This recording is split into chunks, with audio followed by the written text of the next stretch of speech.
actually look like him. Who? Jinxie. Who's Jinxie? If you're anything like me, you didn't start off with a fancy camera. Matter of fact, you probably started off with just your phone. But what if I told you your phone can be your next cinema camera?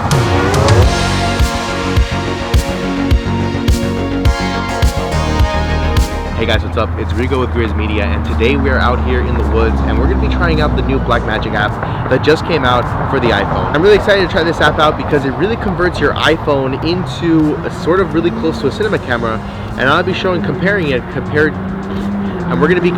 the cinema camera I'm using right now, which is the Canon C70. So without further ado, let's get out there and do some tests. So one great thing about the Blackmagic camera app is that it's completely free to use. So if you have an iPhone, you can use this right off the bat. Sorry for my Samsung folks, I don't really have a solution for you yet, but if I have any updates, I will share them in a future video. Going on to what makes this app so amazing is that it really allows you to enable all the controls of your camera that you normally wouldn't be able to use in the camera app. Even so much as to be able to record in Apple Log. But we'll get onto that in a little bit. But if you guys want to follow along with me, you guys can download the Blackmagic app, which is on the Apple Store, and go ahead and download it. And I'm going to give you through the walkthrough of how you should set up the best settings for this app. Let me know what you guys think of the vlog setup right here. It's pretty cool. I'm actually using a huge tripod right now to record myself, so I don't know if this is a viable way. My arms hurt. I'm gonna stop. Okay guys, so right now we're launching the Blackmagic camera app. I'm actually gonna screen record myself doing it. Tap the screen to screen record. Okay, start the broadcast starting. Okay, so I should be screen recording myself now. So what you want to do is you want to go to your Blackmagic camera app, and this is exactly what it looks like. You guys can see it looks exactly how it is right here, and you want to click on it. When you click on it, you're going to come across this image right here, right? So as you can see, there's a lot to break down right here, but the most important thing to break down is your shutter speed, your ISO, and the lens you're shooting on, right? So if you have the newest iPhone, you have 3 lenses you can shoot on, but if you have previous iPhones, then the default will be 24 millimeters, and that's just a standard aspect ratio.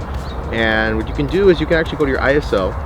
Now the lower the ISO is, the less exposed it will become. So as you can see right now, I'm pretty much overexposed, but when I try to not expose it, go down as much as I can, we can see I'm at this level right here, so I'm kind of doing good right now. So we're going to keep that at 55. Our white balance tells us how cold or how warm our image is. As you can see, there's a lot of blue here, but in real life it's actually a lot more warmer. So by increasing the number, it's actually going to become more warm. And I believe at 5500 is about the sweet spot. That's where you can expect it to be at. And we're going to keep right there. So that's good too. Now we're going to change into our settings. Once we go into our settings, if you really just want to do a run and gun shoot, like I just want to shoot this video, I want it to come out good, go ahead and do these settings. Go to HEVC 5.265. So 265 is the one you want. Resolution, HD. Color space, Rec 709 HDR. That's what you want if you really just want to do the run and gun. Let me record something, it looks good, great, I can go on now. But if you want to shoot the best of the best that you can get out of your camera, you use Apple Log HDR in your color space. Your resolution, you go up to 4K.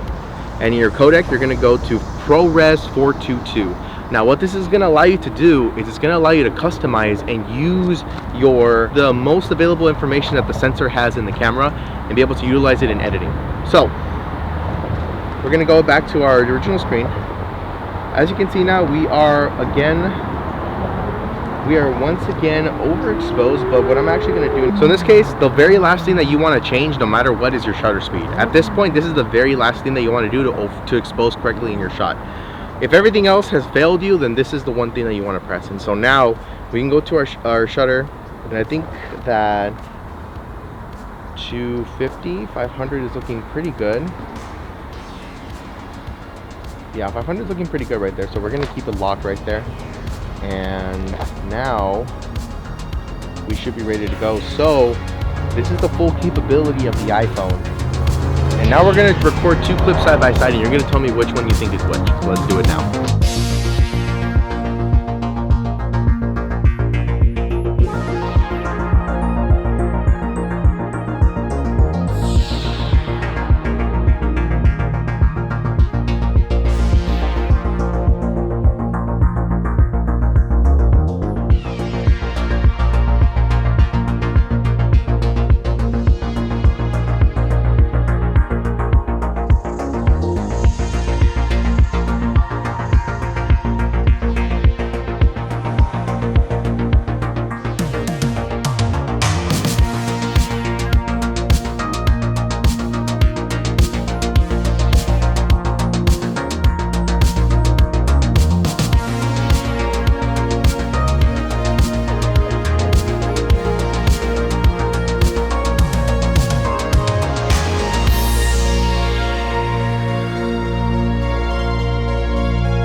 guys, we are in Davinchi Resolve at the moment. Now, if you guys don't know what Davinchi Resolve is, it's actually a free editing software you guys can use to better edit your videos, and it's a really great color grading website as well.